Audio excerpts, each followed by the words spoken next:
Assalamualaikum warahmatullahi wabarakatuh. Halo teman-teman semua, selamat datang di Cerita Ainun. Apa kabar? Semoga kalian selalu dalam lindungan Allah, diberikan kesehatan, kelapangan rezeki, dan kebahagiaan dunia akhirat. Amin ya rabbal alamin. Di video kali ini, kita akan membahas sebuah kisah yang sangat mengharukan tentang seorang biarawati muda yang akhirnya menemukan cahaya Islam. Setelah melalui perjalanan panjang, luka, dan pencarian makna hidup. Bayangkan, seorang wanita yang sejak kecil hidup dalam dinding biara, mengorbankan segalanya demi iman yang ia yakini. Tiba-tiba hatinya terusik, gelisah, dan akhirnya menemukan jawaban melalui pertemuan tak terduga dengan seorang pria saleh. Bagaimana ia berjuang, hingga akhirnya berani meninggalkan semua yang ia miliki. Mana cinta yang hadir bukan sekadar rasa, tapi menjadi jalan menuju surga. Pastikan tonton video ini sampai akhir ya, karena kisah ini akan banyak memberikan pelajaran hidup yang luar biasa tentang hidayah, cinta sejati, dan perjuangan meraih ridha Allah. Dan jangan lupa teman-teman like, komen, dan subscribe channel ini agar terus semangat membagikan kisah-kisah inspiratif lainnya. Aktifkan juga lonceng notifikasinya, biar nggak ketinggalan video terbaru dari kami.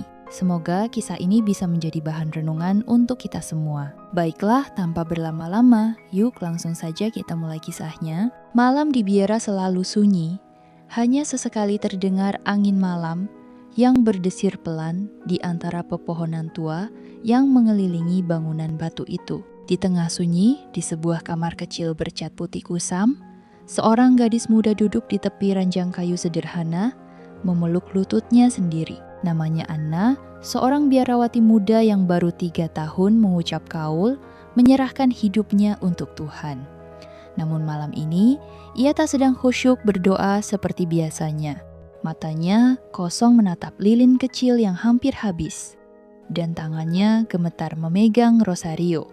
Hidup seperti apa sebenarnya yang sedang ia jalani? Dulu, sebelum memutuskan masuk biara, Anna hanyalah gadis sederhana dari sebuah keluarga yang tak pernah benar-benar menjadi rumah baginya. Ayahnya, seorang pria keras yang gemar menghabiskan waktu di bar, sering pulang dalam keadaan mabuk, dan ibunya perempuan rapuh yang hanya bisa menangis di sudut dapur, menanggung semua luka tanpa pernah bersuara. Sejak kecil, Anna sering bersembunyi di kamar gelap, mendengar suara bentakan ayahnya yang memecah malam.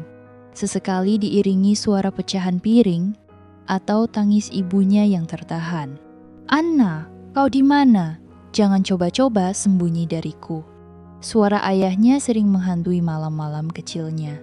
Mungkin itulah sebabnya, sejak mengenal biara melalui gereja kecil di pinggir desa, Anna merasa menemukan kedamaian yang selama ini ia cari. Di sana tak ada teriakan, tak ada kekerasan, hanya keheningan dan doa. Tapi kini, setelah 3 tahun berlalu, ketenangan itu mulai terasa semu. Seperti fata morgana di tengah padang pasir. "Tuhan," bisik Anna, nyaris tak terdengar. "Aku sudah datang ke rumahmu. Aku sudah meninggalkan segalanya. Tapi mengapa hati ini tetap kosong?" Air mata yang sejak tadi ia tahan akhirnya jatuh juga, mengalir pelan di pipinya. Di luar jendela kecil kamarnya, bulan setengah tampak muram, seolah ikut merasakan luka yang disembunyikan gadis itu. Anna bangkit dari tempat tidur, mendekati jendela, dan membuka tirai lusuh yang menutupi pandangan. Matanya menatap jauh keluar, ke arah taman biara yang gelap. "Apakah engkau benar-benar memanggilku, Tuhan? Atau aku hanya lari dari hidupku yang dulu?" Pertanyaan itu sudah lama menghantui pikirannya. Apakah ia memilih menjadi biarawati karena panggilan suci, atau hanya karena ingin kabur dari kenyataan? "Aku ingin damai, Tuhan, tapi kenapa damai itu malah menjauh?" Tiba-tiba, ketukan pelan di pintu membuatnya tersentak. "Anna?" Suara lembut itu datang dari Suster Maria, biarawati senior yang selama ini menjadi figur ibu baginya. Anna buru-buru menghapus air mata dan menarik napas panjang. "Iya, Suster. Aku di sini," jawabnya mencoba terdengar tenang.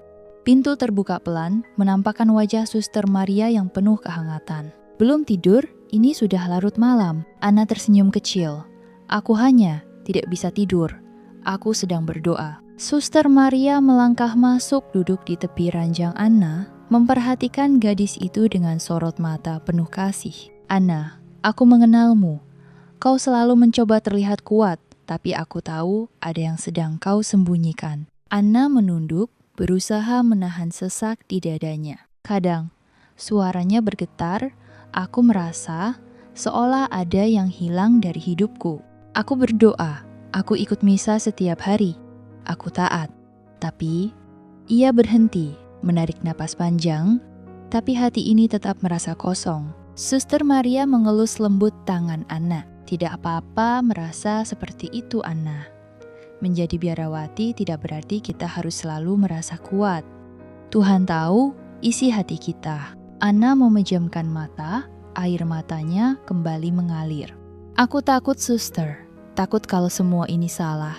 Takut kalau aku hanya lari dari hidupku, bukan sungguh datang pada Tuhan. Suster Maria menarik Anna ke dalam pelukannya, membiarkan gadis itu menangis di bahunya. Anna, kau tidak sendiri.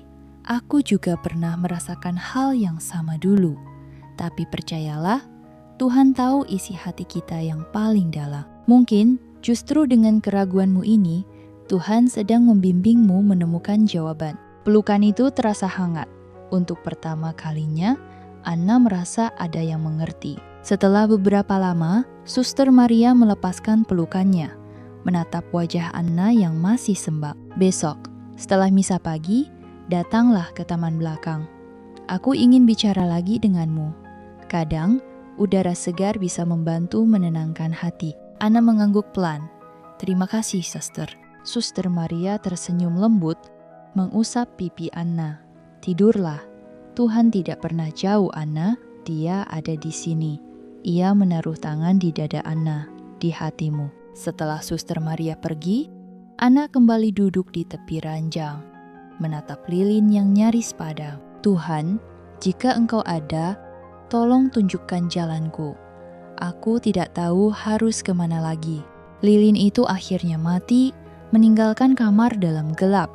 Tapi di balik kegelapan itu, benih kecil harapan mulai tumbuh. Mungkin esok hari akan ada jawaban, atau mungkin seseorang yang akan datang membawa cahaya baru. Pagi itu, setelah misa, Anna duduk sendirian di taman belakang biara, di bangku kayu tua yang mulai lapuk dimakan usia. Jemarinya sibuk meremas ujung jubah putihnya, sementara pikirannya mengembara jauh. Kata-kata Suster Maria semalam masih terngiang di telinganya, tapi pertanyaan di hatinya belum jua menemukan jawaban. Udara pagi begitu sejuk. Burung-burung gereja berterbangan rendah dan langit tampak lebih cerah dari biasanya. Namun hati Anna tetap muram. Tak lama, langkah kaki mendekat. Suster Maria muncul dari balik pintu taman, tersenyum hangat sambil membawa 2 cangkir teh. Anna, minumlah. Kau tampak butuh sesuatu yang hangat. Anna menerima cangkir itu dengan senyum tipis. Terima kasih, suster. Suster Maria duduk di sampingnya, memandang taman yang mulai ditumbuhi bunga-bunga liar. Kau tahu, Anna, kadang Tuhan menjawab doa-doa kita dengan cara yang tak pernah kita duga, ujar Suster Maria pelan. Anna menoleh, menatap suster. Yang lebih tua itu dengan sorot mata bertanya, apa maksudnya, suster? Suster Maria tersenyum samar, lalu meletakkan cangkirnya. Hari ini ada misi sosial ke desa sebelah. Kita akan membantu warga yang kekurangan. Kau mau ikut? Anna terdiam sejenak, ragu. Ia tidak biasa pergi keluar biara, apalagi berinteraksi dengan dunia luar yang selama ini berusaha ia jauhi. Namun, mungkin ini cara Tuhan menjawab kegalauannya. Baiklah, suster, aku ikut. Suster Maria tersenyum lega. Bagus.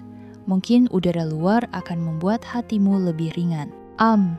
Desa yang mereka kunjungi tampak sederhana, rumah-rumah kayu berdiri di pinggir sawah yang menghampar hijau. Warga berkumpul di balai desa menunggu bantuan dari biara. Anna berdiri agak jauh dari keramaian, memandang anak-anak kecil yang bermain di rerumputan, tertawa lepas tanpa beban. Sesekali, Anna tersenyum tipis melihat tingkah laku polos mereka. Namun, senyum itu memudar ketika matanya menangkap sosok pria yang baru saja datang, mengenakan gamis sederhana dan peci putih. Wajahnya teduh, janggut tipis menghiasi dagunya, dan matanya memancarkan ketenangan yang anehnya membuat Anna merasa terusik. Pria itu membawa beberapa kantong berisi sembako, lalu berbicara ramah pada warga. Beberapa suster mulai mendekatinya, termasuk Suster Maria. Ustadz Hasan, terima kasih sudah membantu. Seperti biasa, kebaikan Anda sangat berarti. Pria itu, Ustadz Hasan, tersenyum lembut. Kita semua hamba Tuhan, suster. Kemanusiaan tak mengenal batas agama. Mendengar kalimat itu, Anna menoleh, diam-diam memperhatikan.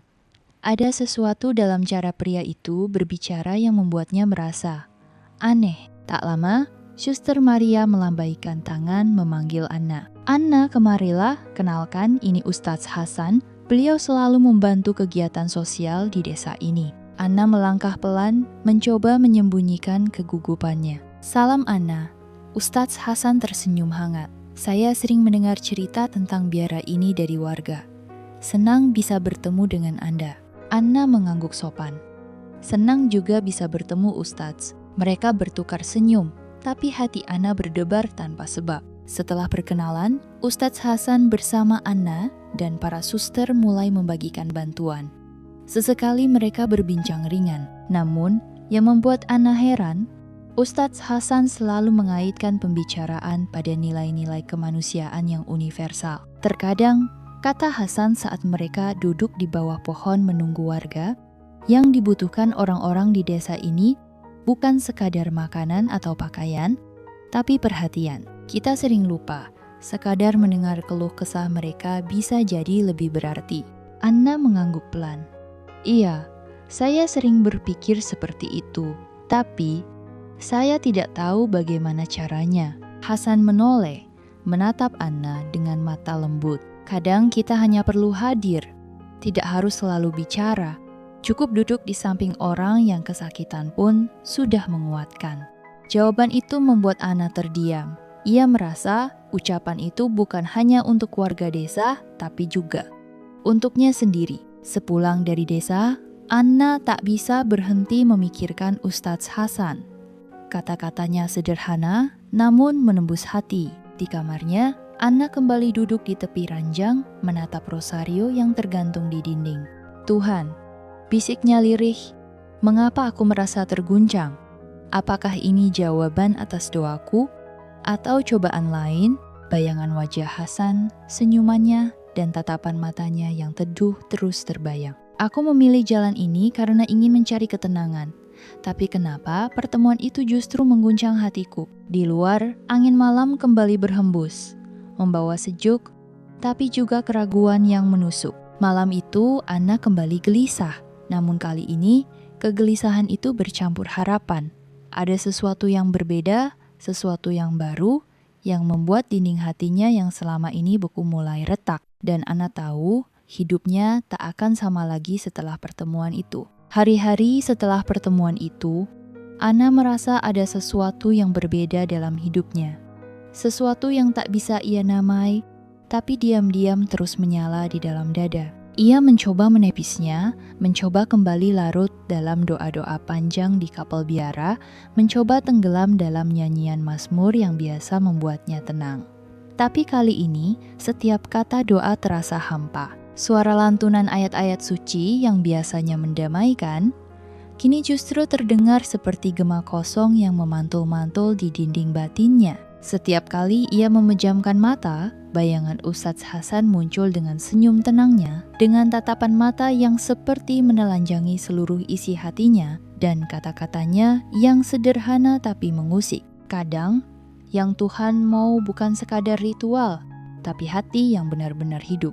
Kalimat itu terus terngiang. Di atas meja kayu kecil di sudut kamar, Anna menumpuk beberapa buku tua. Tapi malam itu ada sebuah buku yang tidak pernah sebelumnya ada di biara buku tentang pemikiran lintas agama. Yang diam-diam ia pinjam dari perpustakaan kecil milik Ustadz Hasan ketika mereka berbincang di desa. Anna menatap buku itu lama, ragu untuk menyentuhnya. Apa yang kulakukan ini salah? Bisiknya lirih. Tangannya gemetar saat akhirnya membuka halaman pertama. Setiap kata yang ia baca seperti membuka tabir baru tentang cinta Tuhan yang melampaui batas manusia, tentang makna ibadah yang sesungguhnya bukan hanya sekadar rutinitas, tapi hubungan hati yang tulus kepada Sang Pencipta. Mengapa aku baru membaca ini sekarang? Anna bergumam. Mengapa selama ini aku merasa terkungkung, seolah Tuhan hanya bisa ditemui lewat satu jalan saja? Air mata mengalir tanpa sadar. Hatinya seperti dihantam gelombang. Tiba-tiba terdengar suara ketukan pintu. Anna, kau masih terjaga? Suara Suster Maria terdengar lembut dari balik pintu. Anna buru-buru menutup buku itu, menyembunyikannya di bawah bantal. Iya, Suster, aku hanya berdoa. Pintu sedikit terbuka menampakkan wajah Suster Maria yang tampak khawatir. Anna, kau tampak lelah. Ada sesuatu yang kau sembunyikan? Anna tersenyum tipis, mencoba menenangkan Suster Maria. Tidak, Suster, aku hanya butuh waktu. Suster Maria memandang Anna lama sebelum akhirnya mengangguk pelan. Baiklah, tapi ingat, Anna, kau tidak sendiri. Jika engkau ingin bicara, aku selalu ada. Anna mengangguk, tapi di dalam hati, ia tahu ada sesuatu yang tak mungkin ia ceritakan. Hari itu, Bira kembali mengadakan misi sosial di desa yang sama. Anna, meski hatinya masih berkecamuk, memutuskan ikut. Dan seperti yang ia duga, Ustadz Hasan ada di sana. Hasan menyapa ramah, tapi matanya seperti tahu bahwa Anna sedang bergulat hebat dengan dirinya sendiri. Anna, kau tampak tidak seperti kemarin. Ada yang mengganggumu? Tanyanya lembut ketika mereka duduk bersama di bawah pohon sambil menunggu warga. Anna tersenyum getir. Apa aku terlihat sepatah itu? Hasan tersenyum samar. Aku tidak tahu isi hatimu. Tapi kadang, mata seseorang bisa berbicara lebih keras dari mulutnya. Anna menunduk, memainkan ujung jubahnya. Ustadz, bagaimana engkau bisa begitu yakin dengan jalan hidupmu? Bagaimana engkau tahu bahwa apa yang kau pilih adalah benar? Hasan terdiam sejenak, menatap langit yang cerah. Karena aku mengenal Tuhan bukan hanya lewat buku, Anna, tapi lewat perjalanan hidup, lewat air mata, kegagalan, bahkan ketakutan. Anna memandang Hasan, terpesona pada ketenangan yang keluar dari setiap ucapannya. Aku juga mencoba mengenal Tuhan. Suara Anna nyaris berbisik. Tapi kenapa aku merasa Tuhan masih begitu jauh? Hasan tersenyum lembut. Mungkin karena engkau mencarinya di tempat yang salah. Anna menatapnya, tercenung. Bagaimana maksudmu? Hasan menarik napas pelan. Kadang kita sibuk mencari Tuhan di balik dinding-dinding tebal, di balik ritual dan aturan. Padahal, mungkin Tuhan justru menunggumu di luar, di tengah tawa anak-anak kecil, di pelukan seorang ibu, di tangan orang-orang lapar yang kau beri makan. Mata Anna mulai berkaca-kaca. Aku takut, Ustadz. Takut apa, Anna? Takut kalau selama ini aku memilih jalan yang salah. Takut jika aku ternyata tidak sungguh-sungguh mendengar panggilan Tuhan. Hasan menatap Anna penuh pengertian.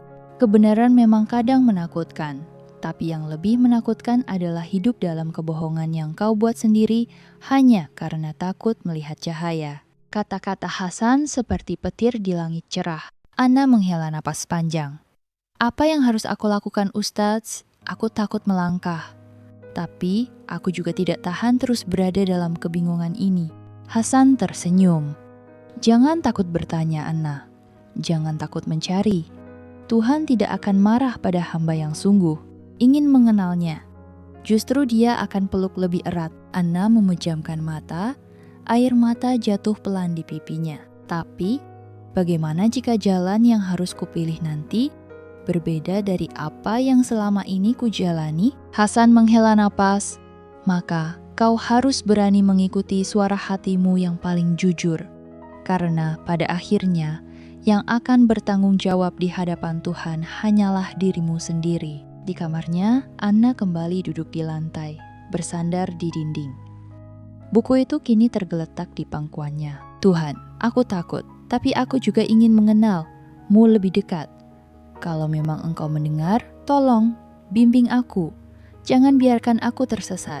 Malam itu, angin bertiup lembut dari jendela kecil, seolah menyampaikan jawaban yang belum bisa ia pahami. Ana tahu pencarian ini baru saja dimulai, dan jauh di lubuk hatinya, ia sadar ada rasa yang mulai tumbuh, rasa yang selama ini ia sangkal, rasa pada sosok Hasan. Namun, akankah rasa itu menuntunnya pada kebenaran?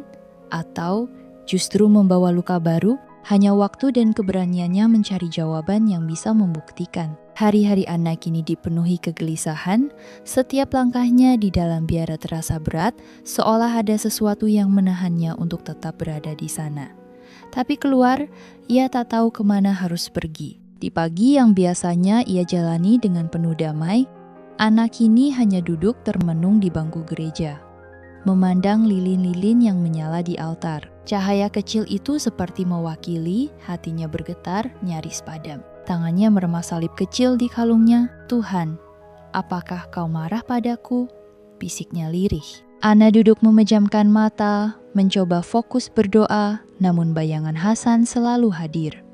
Kata-kata Hasan yang dulu membuat hatinya tenang, kini justru menjadi badai di benaknya. Tuhan bisa hadir dalam bentuk cinta, Ana. Cinta yang menuntunmu pada kebenaran. Ana membuka mata, menatap salib di depannya. Tapi bagaimana jika cinta itu membuatku mengkhianati sumpahku sendiri? Air matanya mengalir, tapi ia segera menyekanya cepat-cepat ketika langkah suster lain terdengar dari kejauhan. Malam itu, ketika semua suster sudah tidur, Ana duduk di lantai kamarnya, jendela sedikit terbuka, membiarkan angin malam masuk. Tangannya gemetar saat membuka sebuah buku Islam yang diam-diam ia minta dari Hasan, terselip dalam kardus bantuan yang dikirim ke biara. Ia membaca pelan, matanya berkaca-kaca, dan kami lebih dekat kepadanya daripada urat lehernya. QS, Kuf, 16, Tuhan, kau dekat, sedekat itu. Tapi mengapa selama ini aku merasa kau begitu jauh? Tiba-tiba, terdengar ketukan keras di pintu kamarnya. "Ana, kau masih terjaga?" Suara Suster Agnes, pemimpin biara, terdengar tegas. Ana tersentak, buru-buru menyembunyikan buku itu di balik bantal. "Iya, Suster, aku sedang membaca Alkitab. Jangan terlalu larut. Besok kita ada misa pagi." "Baik, Suster." Langkah kaki Suster Agnes menjauh. Ana memejamkan mata, menghela napas berat. "Tuhan, aku bahkan harus berbohong untuk mencarimu. Apa aku ini hamba yang durhaka?" Beberapa hari kemudian, Ana nekat menemui Hasan di sebuah taman kecil di pinggir desa. Tempat itu sepi, hanya suara angin yang berhembus pelan. Ana datang dengan wajah letih. Hasan menatapnya penuh prihatin. "Ana, kau terlihat lebih gelisah dari terakhir kali kita bertemu. Ada apa?" Ana menunduk, menghindari tatapan Hasan. Aku takut, Hasan." "Takut apa?" Ana menahan air mata. "Takut pada diriku sendiri. Takut pada perasaan ini. Aku takut pada kebenaran yang mungkin berbeda dari apa yang selama ini kupegang. Dan aku takut karena setiap kali aku bicara denganmu, hatiku merasa damai tapi sekaligus bersalah." Hasan menghela napas panjang, menunduk sejenak. "Ana, aku tidak ingin menjadi sebab kau meninggalkan apapun. Aku hanya ingin kau menemukan kebenaran. Bukan karena aku, tapi karena hatimu sendiri yang mencarinya." Ana menatap Hasan dengan mata basah. "Tapi bagaimana kalau kebenaran itu membuatku kehilangan semua yang kujalani? Aku sudah bersumpah. Aku sudah mengikat janji seumur hidup. Aku takut Tuhan murka padaku." Hasan tersenyum pahit. "Ana, Tuhan tidak seperti manusia. Dia tidak murka pada hamba yang tulus mencarinya.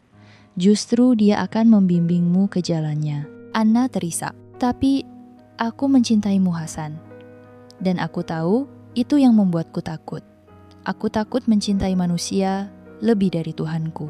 Hasan menatap Ana, matanya penuh luka yang tak terucapkan. "Ana, aku juga manusia biasa. Aku tidak menyangkal perasaanku padamu. Tapi aku lebih ingin kau mencintai Tuhan dengan cara yang paling benar. Jika harus mengorbankan perasaanku, aku rela, asalkan engkau menemukan cahaya yang sejati." Anna menggigit bibir, menahan gejolak yang menyiksa dadanya. Kenapa kita harus bertemu? Kenapa Tuhan mempertemukan kita kalau akhirnya membuatku tersiksa begini? Hasan tersenyum lirih. Mungkin karena Tuhan ingin kau tahu bahwa cinta sejati adalah yang membawamu pada kebenaran, bukan menjerumuskan. Mungkin aku hanya jembatan, Anna. Anna terdiam. Kata-kata itu menancap begitu dalam. Setibanya di biara, Anna langsung dipanggil ke ruang Suster Agnes. Anna, kau dari mana? Tanya Suster Agnes tajam, matanya menusuk. Anna gugup. Aku dari desa membantu membagikan makanan. Suster Agnes menggeleng pelan, kecewa. Kau pikir aku tidak tahu? Warga desa bilang kau sering bicara lama dengan seorang pria muslim. Anna terdiam, gemetar. Anna, ini bisa menjadi skandal. Kau tahu konsekuensinya? Kau sudah bersumpah pada Tuhan. Jika kau terus berhubungan dengan orang itu, kau akan dikeluarkan dari komunitas ini. Air mata Anna jatuh. Suster, aku hanya ingin tahu kebenaran. Kebenaran apa, Anna? Bukankah kau sudah mengikat janji di hadapan Tuhan? Anna menatap Suster Agnes dengan mata merah. Bagaimana jika selama ini aku tidak mengenal Tuhan dengan benar, Suster? Bagaimana jika kebenaran itu ada di luar tembok biara ini? Suster Agnes terdiam, wajahnya memucat. Jangan katakan hal yang membuatmu sesat, Anna. Anna berdiri pelan. Air matanya tak berhenti. Aku tidak tahu, Suster. Aku hanya ingin tahu siapa Tuhan sebenarnya. Anna keluar dari ruangan itu, meninggalkan Suster Agnes yang masih terpaku. Malam itu, Anna duduk di kapel yang sepi. Lilin-lilin kecil menyala temaram. Tuhan, aku mencintaimu, tapi aku juga mencintainya. Aku tak tahu mana yang harus kupilih. Aku hanya ingin Engkau, Tuhan, tapi tunjukkan aku jalan-Mu. Isaknya pecah, membelah keheningan malam. Jika Engkau kehendaki aku tetap di sini, kuatkan aku. Tapi jika Engkau tunjukkan jalan lain, maka peganglah tanganku, Tuhan. Aku takut sendirian. Malam itu, bulan tampak pucat di balik jendela biara. Hening, hanya suara desir angin yang menemani Anna. Ia duduk di sudut kamarnya, lampu kecil menyala temaram. Di pangkuannya, sebuah Al-Quran terjemahan yang selama ini ia sembunyikan. Tangannya gemetar saat membuka halaman demi halaman. Sesungguhnya, hanya dengan mengingat Allah, hati menjadi tenang. Qs Ar-Ra'd 28. Anna membacanya pelan. Suara lirihnya seperti bergema di dalam dada. Tenang, bisiknya pelan. Air matanya jatuh membasahi pipi. Mengapa selama ini aku tak pernah merasakan ketenangan seperti ini? Padahal aku sudah lama mencarimu, Tuhan. Ia menunduk, menangis terisa. Anna meremas jubah biarawatinya, seolah mencari pegangan dari rasa sesak di dada. Selama ini aku hidup di balik dinding biara. Berdoa, bernyanyi, memuja. Tapi kenapa ada ruang kosong dalam hatiku? Mengapa? Saat aku membaca kalam ini, hatiku justru merasa penuh. Anna memandang salib yang tergantung di dinding. Pandangannya sayu. Apa aku sudah mengkhianatimu, Tuhan? Atau Engkau yang mempertemukan aku dengan jalan baru ini? Ia memejamkan mata, mencoba menenangkan diri. Jika memang ini jalanmu, Tuhan, bimbing aku. Jangan biarkan aku tersesat. Anna berlutut, kedua tangan terkatup di dada. Tapi kali ini bukan doa-doa hafalan yang ia ucapkan, melainkan jeritan hati yang tulus. Tuhan, aku tak tahu harus bagaimana. Hatiku terbelah. Aku takut, tapi aku juga merasa Kau semakin dekat. Untuk pertama kali dalam hidupku, aku merasa benar-benar berbicara denganmu, tanpa perantara, tanpa ritual panjang, hanya aku dan Engkau. Jika Islam memang jalan-Mu, kuatkan aku, Tuhan. Kuatkan aku meninggalkan semuanya, meski harus kehilangan tempat ini, keluargaku, bahkan masa depanku. Air matanya tak henti mengalir.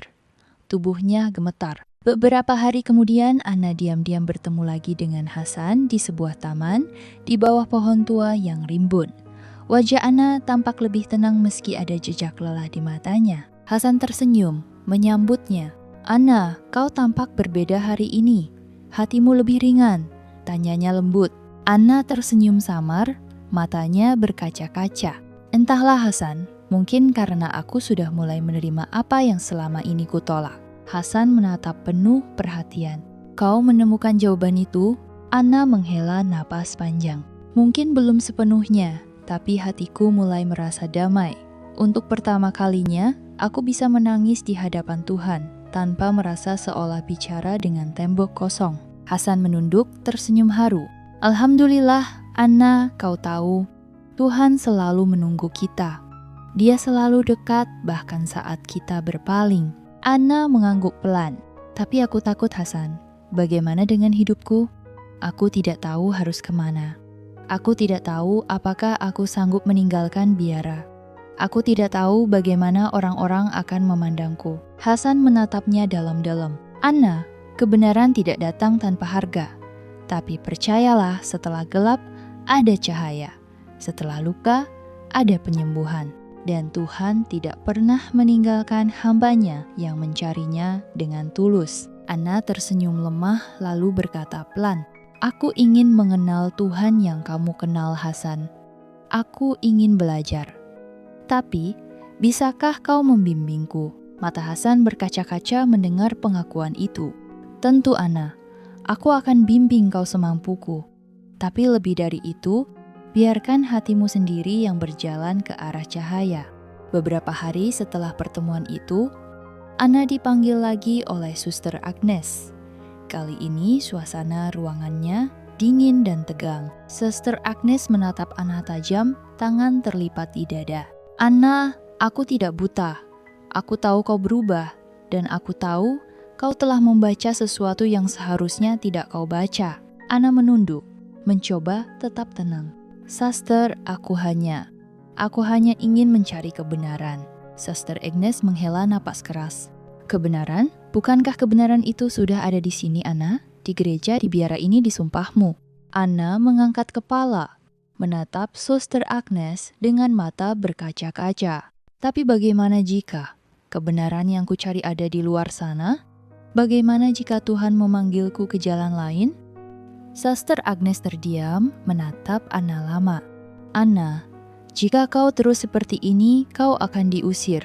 Dan bukan hanya itu, keluargamu pun akan kecewa. Anna menelan ludah, suaranya parau. Aku tahu, suster, tapi aku tidak bisa lagi berpura-pura. Hatiku tidak bisa dibohongi lagi. Suasana hening. Suster Agnes tampak marah sekaligus sedih. Pergilah, Anna. Pikirkan baik-baik apa yang kau inginkan. Jika engkau keluar dari pintu ini dengan keyakinanmu yang baru, maka engkau tidak akan pernah kembali ke sini lagi. Anna berdiri perlahan, air mata jatuh. Terima kasih, suster, atas semuanya. Ia melangkah pergi, meninggalkan ruang itu dengan hati yang penuh luka, tapi juga keyakinan yang mulai tumbuh. Malamnya, Anna berdiri di balkon, menatap bintang-bintang. Tuhan, aku telah melangkah sejauh ini. Aku tidak tahu kemana aku akan pergi, tapi aku percaya Kau akan menuntunku. Aku ingin mengenalmu lebih dekat, dengan hati yang jujur, tanpa sekat, tanpa ketakutan. Ia tersenyum lirih, memandang langit. Jika jalan ini adalah jalanmu, maka tuntunlah aku. Aku siap berjalan di atasnya, meski penuh duri dan luka. Angin malam berhembus pelan, seolah membawa bisikan harapan. Langit sore tampak sendu, awan kelabu berarak perlahan seolah ikut merasakan beratnya hati Hasan. Di masjid kecil tempatnya mengajar, Hasan duduk sendiri di pojok ruangan, menatap sajadah yang tergelar. Sudah berhari-hari ia tak bertemu Anna. Hanya kabar singkat melalui pesan yang dikirim Anna dengan hati-hati. Hasan menunduk, jemarinya meraba-raba butiran tasbih yang selalu ia genggam. Hatinya dipenuhi rasa haru, takut, dan sesuatu yang lebih dalam perasaan yang tidak pernah ia harapkan hadir kepada Anna. Ya Allah, bisiknya lirih, jika perasaanku kepada Anna adalah fitnah, cabutlah. Tapi jika engkau memang menghadirkannya untuk menjadi hidayah baginya, maka kuatkan aku agar tidak tergelincir. Air matanya mengalir pelan. Aku tidak ingin menjadi ujian baginya ya Rab. Aku hanya ingin menjadi jalan baginya menemukanmu tanpa melukai hatiku atau hatinya. Hari itu Anna akhirnya menghubungi Hasan. Mereka sepakat bertemu di sebuah taman yang sunyi, di bangku kayu yang sering menjadi saksi percakapan mereka. Anna datang dengan wajah sayu, matanya sembab seolah habis menangis semalaman. "Anna," sapa Hasan pelan, menahan gejolak perasaan yang berkecamuk. Anna tersenyum lemah, lalu duduk di samping Hasan, menjaga jarak. "Hasan, aku diusir dari biara," ucap Anna lirih, matanya berkaca-kaca.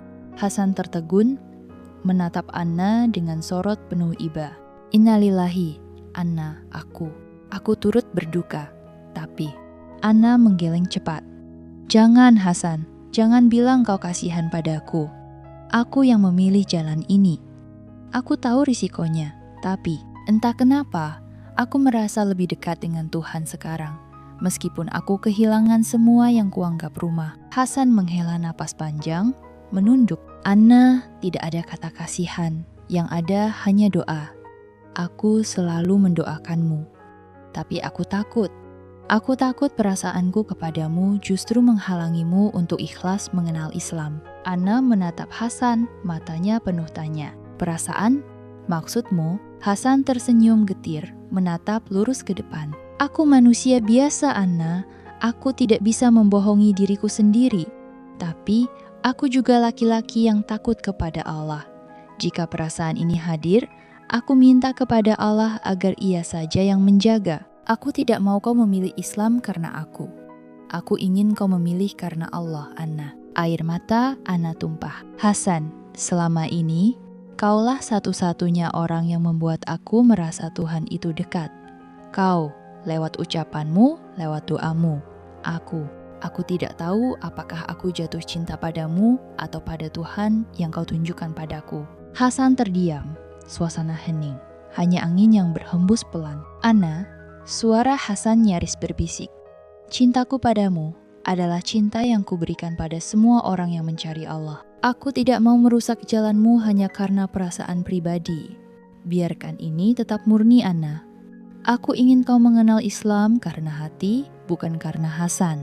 Anna mengusap air matanya. "Tapi Hasan, bagaimana jika aku tidak sanggup menjalani semua ini sendiri?" Hasan tersenyum lembut. "Kau tidak sendiri, Anna. Kau punya Allah, kau punya doa. Dan jikapun Allah mengizinkan aku untuk selalu ada mendampingimu dalam doa, aku akan terus mendoakanmu, Anna. Tapi batas itu harus jelas. Aku tidak ingin menjadi sebab tergelincirmu." Anna terisak pelan, memalingkan wajah ke arah langit sore yang mulai merah.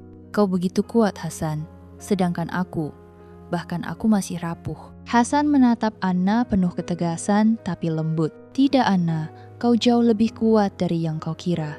Kau berani memilih kebenaran meski kehilangan semuanya. Aku yakin Allah melihat itu. Allah sayang padamu." Malam itu, Hasan kembali ke masjid kecilnya. Ia bersujud lama, air matanya tak henti mengalir. "Ya Allah, jika Engkau takdirkan Anna untuk Islam, kuatkan dia. Jika Engkau takdirkan dia untukku, satukan kami dalam jalan-Mu. Tapi jika tidak, jauhkan perasaanku agar aku tidak menjerumuskannya." Isak tangis Hasan pecah dalam keheningan malam. "Aku hanya ingin dia mengenal-Mu, ya Allah, meski tanpa aku di sisinya." Di kamar sewa kecil yang ia tempati sementara, Anna duduk sendiri menyalakan lilin kecil. Di hadapannya, kertas kosong dan pena. Ia mulai menulis, air mata membasahi setiap kalimat. "Tuhan, aku tidak tahu lagi harus kemana, tapi aku ingin kau tahu, aku lelah berpura-pura. Aku ingin mengenalmu, Tuhan yang Esa, Tuhan yang benar. Aku tidak butuh apa-apa lagi, hanya Engkau. Jika aku harus kehilangan semuanya demi menemukan-Mu, aku rela. Tapi tuntun aku mohon Tuhan." Tangannya gemetar, tapi ia tersenyum di tengah tangisnya. "Terima kasih Tuhan, karena Kau mengirim Hasan yang mengenalkanku padamu, meski aku tahu mungkin aku tak pantas mencintainya." Malam itu, untuk pertama kalinya, Anna mengucap pelan, "Allah, tunjukkan aku jalan yang lurus." Meski masih terisak, Anna merasa ada kehangatan yang menyelimuti hatinya. seolah ada jawaban yang tak terlihat. Dan di masjid, Hasan juga tersenyum lirih setelah lama bersujud. Semoga engkau jaga dia ya Allah. Semoga engkau tuntun dia ke jalan-Mu meski tanpa aku. Langit malam tampak lebih terang, seolah cahaya harapan mulai muncul di tengah gelap. Hari itu langit mendung, seolah memahami beratnya hati Anna. Di kamar kontrakan sederhana yang kini jadi tempat bernaung, Anna duduk menatap jendela, memeluk lututnya. Sudah seminggu sejak ia terusir dari biara dan kini ia sendirian.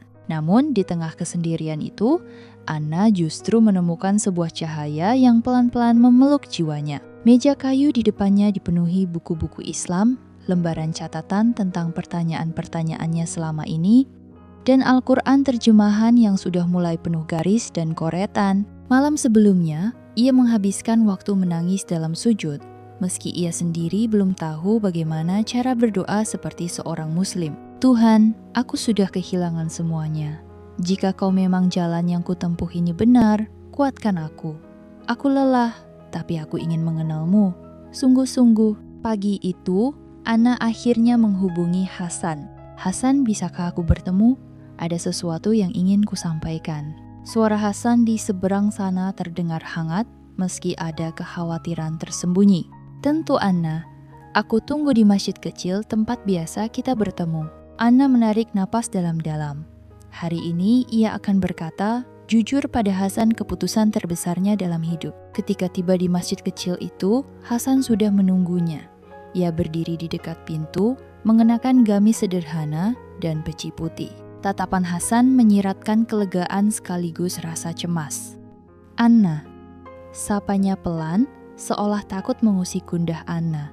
Anna tersenyum tipis, lalu menunduk, menahan air mata yang hampir jatuh. Hasan, aku. Suara Anna gemetar. Aku ingin mengucapkan sesuatu yang sejak lama kupendam. Hasan mengangguk. Sabar menanti. Anna menarik napas dalam-dalam, menatap Hasan dengan mata berkaca-kaca. Aku ingin masuk Islam, Hasan. Aku ingin jadi muslimah. Hasan terbelalak, matanya langsung basah. Sejenak ia terdiam, menunduk, menutup wajah dengan tangannya. Anna, Alhamdulillah, Alhamdulillah, lirih Hasan. Suara bergetar menahan tangis. Anna tersenyum dalam air matanya. Aku takut Hasan, takut pada masa depanku, takut sendirian. Tapi di saat yang sama, aku merasa damai setiap kali aku dekat dengan Islam. Setiap aku membaca Al-Quran, aku seperti menemukan diriku sendiri. Hasan mengangguk pelan, matanya merah. Anna, keputusanmu ini murni karena Allah kan? Bukan karena aku?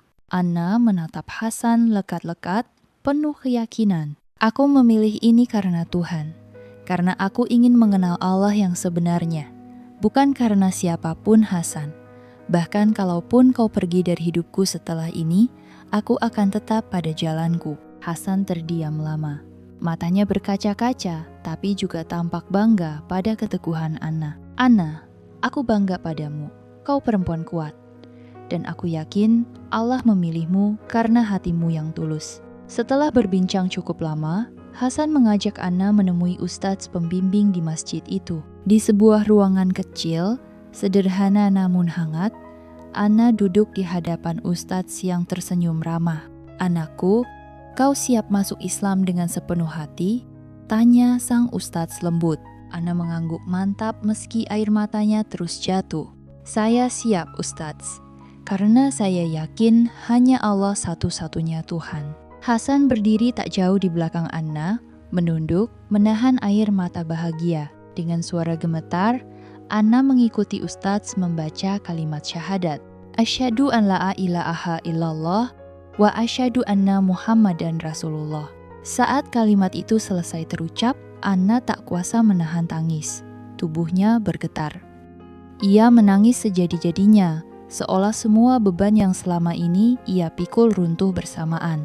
Aku milikmu sekarang ya Allah, bisiknya pelan di antara tangis. Hasan pun ikut menangis, menyeka air matanya yang terus mengalir. Selamat datang dalam pelukan Allah, Anna, kata Hasan haru. Anna mengangkat wajah, senyum tipis di bibirnya meski mata masih sembab. Terima kasih Hasan, terima kasih sudah mengenalkan aku pada cahaya ini. Saat Anna pergi untuk berganti pakaian dan membersihkan diri, Hasan duduk sendirian di masjid. Ia menengadah, air mata menetes pelan. Ya Allah, kau tahu isi hatiku. Jika Anna adalah takdirku, satukanlah kami di jalanmu.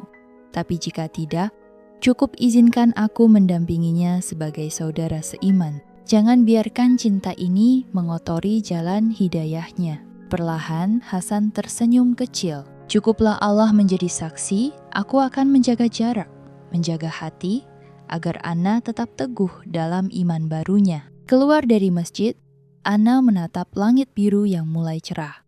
Ia merasakan kedamaian yang belum pernah ia rasakan seumur hidup. Aku siap ya Allah, meski sendiri aku tahu kau bersamaku. Dan Hasan berjalan di sampingnya dengan senyum tenang, tak perlu kata-kata.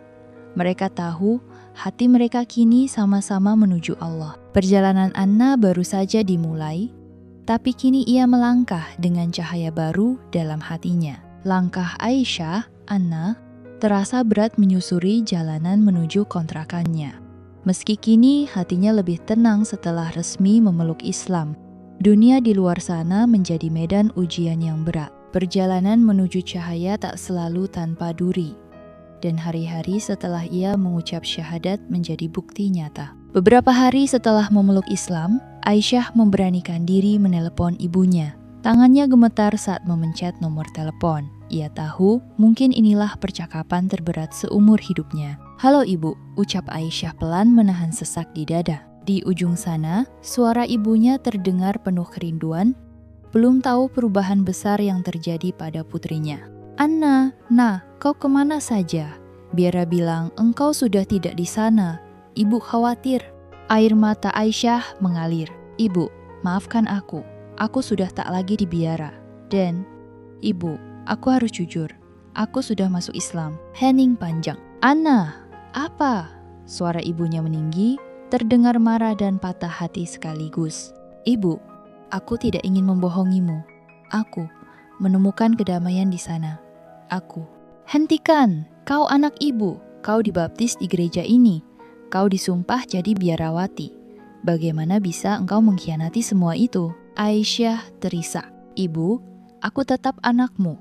Aku hanya mencari jalan yang membuat hatiku tenang. Aku ingin mengenal Tuhan yang sebenarnya. Jangan pernah hubungi ibu lagi, Anna. Kau bukan lagi anakku. Ibu malu punya anak seperti kau. Klik, telepon terputus. Aisyah terdiam, memeluk telepon, menangis terisak dalam kesendirian. Ya Allah, kuatkan aku. Tak hanya keluarga, tetangga di sekitar kontrakannya mulai memandang aneh. Beberapa orang yang dulu ramah, kini mencibir saat melihat Aisyah keluar rumah dengan hijabnya yang masih kaku. Itu Anna kan? Lihat tuh, jadi Islam katanya. Bisik seorang ibu-ibu jelas terdengar. Kasihan ibunya pasti hancur hati orang tua begitu. Sahut yang lain. Aisyah pura-pura tak mendengar, tapi hatinya perih. Setiap langkahnya terasa berat antara ingin kuat atau menyerah pada keadaan. Di tengah badai ujian, Hasan selalu ada, tapi tetap menjaga jarak, menjadi sahabat yang selalu hadir, tanpa menyentuh batas yang dilarang agama. Suatu sore, Hasan datang membawa beberapa kotak makanan. Aisyah, ini ada makanan dari teman-teman komunitas. Mereka titip salam mendoakanmu selalu kuat. Aisyah tersenyum haru. Terima kasih Hasan, aku hampir menyerah tadi. Aku rindu ibuku. Ucapnya dengan suara lirih, mata sembab. Hasan duduk di seberangnya, tersenyum menenangkan. Aisyah, Allah selalu bersama orang yang sabar. Aku tahu berat, tapi percayalah, setiap air mata yang jatuh, Allah tahu. Aisyah menunduk, air matanya kembali mengalir. Kadang aku bertanya Hasan, kenapa hidayah ini datang padaku, tapi malah menjauhkan semua yang kucintai? Aku kehilangan ibu, teman, semua. Hasan menarik napas dalam, karena Allah ingin engkau benar-benar memilih dia, tanpa sandaran selainnya. Mungkin saat semua orang pergi, kau hanya punya Allah, dan justru disitulah kekuatanmu lahir. Aisyah menatap Hasan, mata berbinar meski basah. Kau benar, aku ingin belajar mencintai Allah lebih dari apapun. Hasan kemudian mengenalkan Aisyah pada komunitas muslimah mualaf. Di sebuah pertemuan hangat, Aisyah disambut oleh beberapa wanita dengan senyum tulus. Salah satu dari mereka, Kak Laila, menggenggam tangan Aisyah erat. Aisyah, kami paham rasanya. Kami pernah ada di posisimu. Kau tidak sendiri. Mulai hari ini, anggap kami keluargamu. Aisyah terharu, merasa pertama kalinya punya keluarga baru. Terima kasih, aku pikir aku sendiri. Tapi ternyata, ada orang-orang yang mau menerimaku apa adanya. Kak Laila tersenyum. Kita semua pernah menangis di jalan ini, Aisyah. Tapi ketahuilah, di ujung jalan ini ada Allah yang menanti dengan cintanya. Malam itu Aisyah sujud lama. Ya Allah, Engkau tahu betapa lemahnya aku. Tapi aku tidak ingin mundur. Aku ingin bertahan sampai aku pantas menjadi hamba-Mu. Dalam sujud itu, Aisyah merasakan kehangatan yang tidak bisa dijelaskan. Aku mungkin kehilangan segalanya, tapi aku menemukan-Mu ya Allah. Dan di sudut lain, Hasan kembali berdoa. Ya Allah, jaga Aisyah, kuatkan dia. Jika Engkau izinkan, biarkan aku menjadi pelindungnya. Tapi jika tidak, cukup jadikan aku saudara seiman yang membantunya menuju surga. Malam itu dua hati yang sama-sama terpaut pada Allah, memanjatkan doa dari dua tempat berbeda. Perjalanan Aisyah masih panjang. Namun kini, ia tak lagi berjalan sendiri. Hari-hari berlalu, Aisyah mulai belajar menata hidup barunya. Meski luka hati masih sering menyapa, perlahan ia mulai bangkit. Dukungan Hasan dan komunitas muslimah mualaf menjadi tonggak kekuatannya. Namun di balik semua perhatian itu, tersimpan rasa yang Hasan sendiri tak mampu dustakan. Rasa yang tumbuh bersama doanya untuk Aisyah. Tapi Hasan tahu, cinta dalam Islam tak bisa sembarangan. Ia harus menjaga dirinya dan menjaga Aisyah. Suatu sore, selepas kajian di masjid, Hasan termenung di serambi, memandang langit yang mulai jingga. Ya Allah, jika cinta ini Engkau tanamkan untuk sebuah kebaikan, maka mudahkanlah. Tapi jika hanya menjadi fitnah, maka cabutlah rasa ini. Di tengah doa dan air mata itu, Hasan memantapkan hati. Ia ingin melamar Aisyah secara syar'i jika Allah meridai. Beberapa hari kemudian, Hasan memberanikan diri menemui Aisyah. Aisyah menyambut Hasan di ruang tamu kontrakan kecilnya, terlihat lebih tenang dibanding hari-hari sebelumnya. Hasan duduk dengan hati berdebar, namun wajahnya tetap teduh. Aisyah, maafkan aku ingin bicara sesuatu yang mungkin berat. Aisyah menunduk pelan. Silakan Hasan. Hasan menarik napas panjang. Aisyah, aku tahu kau masih berjuang, dan aku tak ingin menambah bebanmu. Tapi aku juga tak ingin membiarkanmu terus berjalan sendiri. Aku ingin melamarmu. Aisyah terkejut. Matanya membulat, dada berdebar hebat. Hasan, aku tidak menyangka. Hasan tersenyum, meski jelas ada kegugupan di matanya. Aku tidak ingin ini karena hawa nafsu, tapi aku ingin menjadi orang yang bisa menjaga dan melindungimu Aisyah, dengan cara yang halal, cara yang Allah ridhoi. Bukan hanya sebagai teman diskusi. Tapi Hasan, aku takut. Aisyah menggeleng, air matanya mulai jatuh. Aku takut menikah, aku takut tidak bisa menjadi istri yang baik. Aku ini mualaf Hasan, aku belum tahu banyak tentang Islam. Aku masih belajar. Bagaimana jika aku membuatmu kecewa? Hasan menatap lembut, matanya basah oleh empati. Aisyah, siapa di dunia ini yang sempurna? Bahkan aku pun masih terus belajar. Aku tak mencari istri yang sempurna, aku mencari teman sejalan menuju surga. Aku ingin kita belajar bersama. Aisyah menangis makin keras, menutupi wajahnya. Aku juga takut Hasan, takut ditinggalkan. Dulu aku ditinggal semua orang yang kucintai. Bagaimana jika suatu hari engkau pun meninggalkanku? Hasan maju sedikit, tapi tetap menjaga jarak. Aisyah, aku tidak berjanji akan sempurna, tapi aku janji, aku akan memperjuangkanmu di jalan Allah.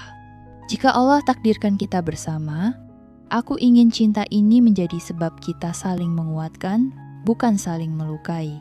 Aisyah menghapus air matanya perlahan. Berilah aku waktu Hasan. Aku ingin istikharah. Aku ingin tanya pada Allah, apakah benar ini jalan terbaik untukku? Hasan mengangguk pelan, lega meski belum ada jawaban pasti. Ambillah waktu Aisyah. Aku di sini menunggu dengan doa. Malam itu Aisyah menyalakan lampu kecil di kamarnya. Sejadah dihamparkan, tubuhnya gemetar saat takbiratul ihram. Ya Allah, aku ini hamba-Mu yang lemah. Aku takut salah langkah. Jika Hasan baik untuk agamaku, duniaku, dan akhiratku, maka dekatkanlah. Tapi jika tidak, jauhkanlah dan lapangkan hatiku menerima takdir-Mu. Air matanya tak berhenti mengalir di setiap gerakan sholatnya. Selepas salam, Aisyah sujud lama. Ya Allah, aku hanya ingin seseorang yang bisa menuntunku ke jalan-Mu. Bukan sekadar menikah, tapi aku ingin bersama orang yang akan menggandengku menuju surga-Mu. Hening malam menemani tangisnya. Tapi entah kenapa, hatinya justru terasa lebih ringan setelah berdoa lama itu. Keesokan paginya, Aisyah merasa berbeda. Ada ketenangan yang belum pernah ia rasakan sebelumnya. Saat bertemu Hasan di acara komunitas, Aisyah tersenyum kecil meski pipinya masih sembab. Hasan menoleh, menahan napas, menunggu jawaban. Aku insya Allah aku terima lamarannya. Hasan tertegun, matanya berkaca-kaca. Alhamdulillah, Aisyah, semoga ini awal dari kebaikan, bukan hanya di dunia, tapi juga sampai ke akhirat. Aisyah mengangguk, tersenyum lirih. Aku percaya Hasan, dan aku ingin kamu tuntun aku terus mengenal Allah. Hasan tersenyum, kali ini penuh lega dan haru. Aku janji Aisyah, kita belajar bersama. Kita saling jaga, saling doakan. Lamaran Hasan dan Aisyah menjadi awal dari perjalanan baru, perjalanan cinta yang dirithai. Aisyah yang dulu merasa hancur, kini menemukan sosok yang ingin menggenggamnya erat di jalan Allah. Dan Hasan, lelaki yang sabar menahan cinta, kini berjanji akan menjadi pelindung yang setia. Cinta sejati adalah ketika dua insan saling menguatkan untuk mencintai Allah lebih dari apapun. Hari itu, mentari seolah bersinar lebih hangat, menyinari sebuah rumah kecil di pinggiran kota yang ramai dengan para tamu. Tak ada kemewahan, tak ada pesta besar, hanya kesederhanaan yang diliputi ketulusan dan doa-doa tulus dari orang-orang beriman. Hasan dan Aisyah akhirnya menikah. Aisyah duduk di ruangan kecil, mengenakan gaun sederhana warna putih gading, berhijab rapi, wajahnya dipenuhi haru. Tangannya bergetar memegang buket bunga kecil, senyum yang terus ia tahan karena ingin menangis bahagia. Di seberang ruangan, Hasan duduk dengan wajah tenang, namun matanya basah menahan air mata haru. Saat akad dimulai, Aisyah menunduk. Air matanya mulai jatuh saat mendengar suara Hasan yang tegas dan lantang melafalkan ijab qabul. Saya terima nikahnya Aisyah binti Abdullah dengan mas kawin tersebut tunai. Tamu-tamu mengucapkan sah dengan penuh sukacita. Aisyah menangis makin deras, tapi kini itu adalah air mata bahagia. Setelah sekian lama berjuang melawan luka, perih, dan kehampaan. Di malam pertama setelah akad, Hasan dan Aisyah duduk berdua di ruang tamu rumah kecil mereka. Hanya ada lampu temaram dan secangkir teh hangat. Aisyah memandangi Hasan, matanya masih sembab tapi penuh kehangatan. Hasan, Aisyah mulai berbicara pelan. Aku masih takut. Takut tak bisa jadi istri yang baik. Takut salah langkah. Hasan tersenyum lembut, menggenggam tangan Aisyah perlahan, seolah ingin mengatakan semua akan baik-baik saja. Aisyah, kamu tahu, aku pun takut. Hasan menatap matanya dalam. Tapi bukankah kita sudah sepakat untuk berjalan bersama? Jika ada takut, kita hadapi berdua. Jika ada lelah, kita saling kuatkan. Aisyah tersenyum, air mata kembali jatuh, kali ini bukan karena sedih, tapi rasa syukur yang dalam. Terima kasih Hasan, aku bersyukur Allah kirim kamu untuk aku. Hasan mengusap lembut air mata Aisyah. Dan aku bersyukur Allah memilih kamu untuk menemaniku Aisyah. Semoga cinta kita saling membawa ke surga. Waktu berlalu, Aisyah yang kini mantap dalam iman memulai langkah baru menjadi pengajar bagi para mualaf. Di sebuah kelas kecil komunitas muslimah, Aisyah berdiri di depan sekelompok wanita mualaf yang duduk melingkar. Sebagian menangis mendengar kisahnya. Aku tahu perjalanan kalian tidak mudah. Aku pun melewati jalan yang sama. Ditinggalkan keluarga, dihina, bahkan merasa sendirian. Tapi yakinlah, Allah tidak pernah meninggalkan kita. Jangan takut, saudariku. Jika kalian memilih jalan Allah, maka yakinlah Allah akan kirim orang-orang baik untuk menemani kalian. Aku sendiri, Allah kirimkan Hasan di saat aku merasa paling hancur. Para mualaf itu menangis, dan Aisyah mengusap bahu salah satu dari mereka yang tampak paling sedih. Allah itu Maha Penyayang. Jika aku yang penuh dosa, yang pernah ragu, bisa Allah beri hidayah, maka kalian pun Allah jaga. Percayalah. Ending penuh pelajaran dan harapan. Suatu sore, Aisyah dan Hasan duduk di taman kecil dekat rumah. Mereka menikmati senja, bersyukur atas semua perjalanan panjang yang akhirnya sampai di titik ini. Aisyah bersandar di bahu Hasan. Hasan, kadang aku tak percaya aku bisa sampai di titik ini.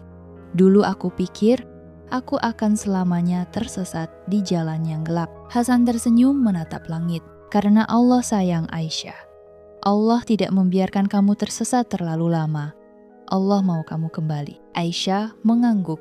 Dan Allah juga mau aku belajar bahwa cinta sejati itu yang membawa ke surga, bukan sekedar rasa. Hasan menatap Aisyah, tersenyum penuh syukur. Aku berdoa Aisyah, semoga rumah kecil ini, hidup sederhana kita, bisa menjadi jalan kita menuju ridha Allah. Aisyah menatap Hasan dengan mata berkaca-kaca. Amin, Hasan, kita jalani sama-sama ya. Sama-sama, Aisyah. Mereka tersenyum menatap senja yang perlahan tenggelam di ufuk barat.